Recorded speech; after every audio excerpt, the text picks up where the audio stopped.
Assalamualaikum warahmatullahi wabarakatuh. Tabi pun, perkenalkan nama saya Nurmaidiana Mauli dengan NPM 2214-2210-17. Saya dari kelompok 9 dengan mata kuliah Pendidikan Bahasa Indonesia yang diampu oleh dosen yang bernama Siska Merita SPD MPD. Selanjutnya di sini dalam video ini saya tidak sendirian. Nah, yang pertama ada rekan saya yang bernama Alfika Khairi Ansyah. Yang kedua itu ada Muhammad Rafid Ramadan. Yang ketiga itu ada Lia Arianti. Nah, selanjutnya dalam video ini saya berperan sebagai moderator. Dengan 3 rekan kawan saya akan menjelaskan tentang kutipan, daftar pustaka. Yang ketiga itu ada catatan kaki, yang dimana 3 materi tersebut yang akan dijelaskan kepada rekan-rekan saya. Kepada rekan-rekan saya dipersilakan. Halo, saya Alfika Hoiriansyah dari kelompok 9 yang akan menjelaskan materi kutipan. Kutipan ialah gagasan, ide, pendapat yang diambil dari berbagai sumber. Proses pengambilan gagasan itu disebut mengutip. Gagasan itu diambil dari kamus, ensiklopedia, artikel, laporan, buku, majalah, dan internet. Jenis kutipan ada 2, yaitu kutipan langsung dan kutipan tidak langsung. Kutipan langsung adalah penulis menulis apa yang ada dalam teks yang dikutip. Penulis tidak mengubah kata-kata atau ejaan yang digunakan teks yang dikutip. Jadi real, emang aslinya apa yang ada dalam kutipan itu dikutip lagi. Nah, kalau yang kutipan tidak langsung adalah penulis menuliskan intisari dari pendapat yang ada dari sumber kutipan. Contohnya, kutipan langsung itu menurut teorema Noether, hukum kekekalan energi adalah akibat dari hukum fisika, tidak dapat berubah terhadap waktu. Contoh kutipan yang tidak langsung itu seperti Rafid bertanya tentang materi kuliah bahasa Indonesia kepada Mauli. Beberapa jenis kutipan tidak langsung itu ada kutipan pada catatan kaki, kutipan dalam kutipan, kutipan atas ucapan lisan, kutipan langsung dalam materi. Sekian materi dari kutipan yang saya jelaskan. Selanjutnya materi catatan kaki akan diberikan penjelasan oleh teman saya. Perkenalkan, nama saya Lia Arianti dengan NPM 2214-2210-23. Di sini saya akan menjelaskan apa sih catatan kaki itu.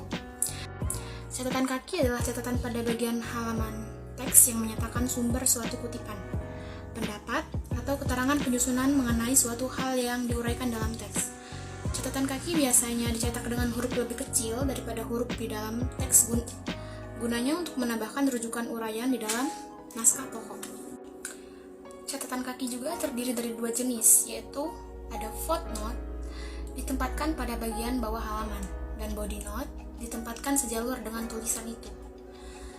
Cara penulisan catatan kaki pada garis besarnya sama, yaitu secara berurutan.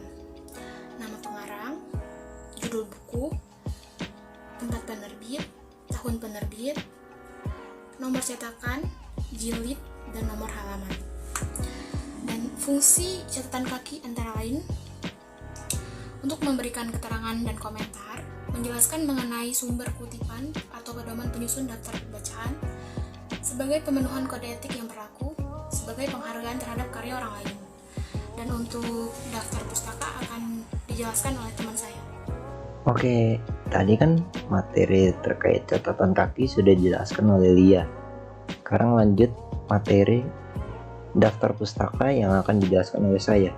Sebelumnya izin memperkenalkan diri, nama saya Muhammad Rafid Ramadan, NPM 2214221037. Di sini saya mau menjelaskan tentang apa sih itu daftar pustaka.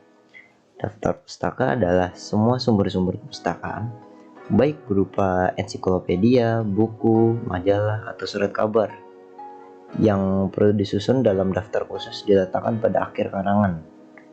Sebelum kita mengenal tentang daftar pustaka, pasti kita penasaran tentang apa sih fungsi dari daftar pustaka tersebut.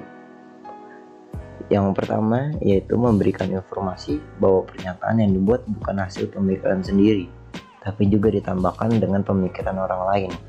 Jadi kan kalau kita bikin jurnal pasti kita harus mengambil tentang dari jurnal orang lain kan. Nah, itu kan kita nggak boleh tentang pemikiran kita sendiri, tapi kita harus memparafrase dari jurnal-jurnal orang lain. Nah, contohnya seperti itu. Kemudian yang kedua adalah apabila pembaca menginginkan mendalami lebih jauh pernyataan yang dikutip, mereka dapat membaca sendiri referensi yang menjadi sumber kutipannya. Ya, misalkan kita membuat sebuah jurnal, kemudian jurnalnya itu kan nggak mungkin kita yang buat sendiri. Nah, pasti pembaca-pembaca penasaran nih, dari mana asal bahan-bahan dan sumber-sumber yang didapat dari jurnal tersebut. Nah, itu harus kita lampirkan di situ sumbernya. Kemudian yang ketiga yaitu memberikan apresiasi atau penghargaan terhadap penulis buku yang telah membantu kita dalam penulisan karya tulis yang kita selesaikan. Nah, kita kan udah ngambil punya orang, kita udah banyak belajar dari jurnal orang lain yang sudah kita lihat itu. Kan kita sebagai pembaca harus menghormati juga dong tentang apa yang sudah dia ciptakan di karyanya. Nah, salah satunya adalah menampilkannya di daftar pustaka ini. Kemudian yang keempat yaitu menjaga profesionalitas penulis terhadap karya tulis yang telah dia buat. Ya, dia sudah membuat karya dan kita harus menghargai seperti itu. Nah, cukup sekian dari materi daftar pustaka. Selanjutnya akan saya kembalikan kepada moderator. Saya persilakan. Terima kasih kepada rekan-rekan saya yang telah menjelaskan tentang catatan kaki, tentang daftar pustaka, dan juga tentang kutipan. Nah, terima kasih banyak sudah menjelaskan. Semoga kita bisa memahami apa dari 3 materi tersebut. Jadi, dalam kesimpulannya, dalam setiap sebuah penulisan, karya ilmiah, sebaiknya dilengkapi dengan 3 unsur. Nah, unsur tersebut yaitu ada kutipan, catatan kaki, dan juga daftar pustaka, yang dimana yang sudah dijelaskan kepada kawan-kawan saya tersebut. Nah, ketiga unsur tersebut memiliki peran penting dalam fungsinya masing-masing. Tinggal kita bagaimana untuk keperluan diri kita masing-masing. Entah diri kita menginginkan kutipan itu harus ada di mana, dan juga daftar pustaka itu ada di mana, dan juga catatan kaki itu harusnya ada di mana. Nah, sekian dari kelompok 9. Semoga materi yang diberikan itu bermanfaat bagi kita semua. Saya akhiri. Wassalamualaikum warahmatullahi wabarakatuh. Jangan lupa subscribe.